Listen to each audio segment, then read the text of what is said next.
अच्युताष्टकम्।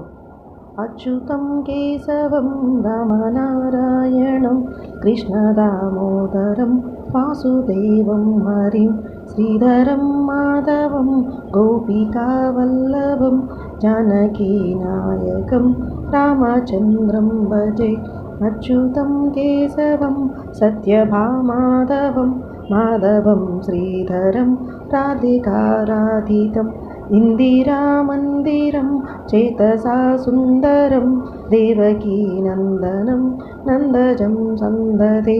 विष्णवे जिष्णवे शङ्खिने चक्रिणे रुक्मिणी रागिणे जानकी जानये वल्लवी वल्लभायार्चितायात्मने कंसविध्वंसिने वंसिने ते नमः। कृष्ण गोविन्द हे रामनारायण श्रीपते वासुदेवाचित श्रीनिधे अच्युतानन्त हे माधवादोक्षज द्वारकानायक द्रौपदी रक्षक राक्षसंक्षोभित सीतया शोभितो दण्डकारण्यभु पुण्यताकारणं लक्ष्मणेनान्वितो वानरैः सेवितो अगस्त्य सम्पूजितो राघव पातु मां।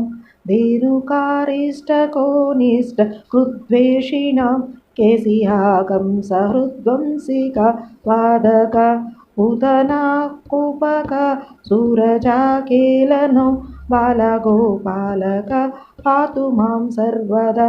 विद्युदोज्योतप्रज्ञ स्फुरद्वासनं प्रावृढं बोधव्रत्पोल सद्विग्रहं वन्यया मालया शोभितोरस्थलं लोहितं ग्रीद्वयं पारिजाक्षं भजे।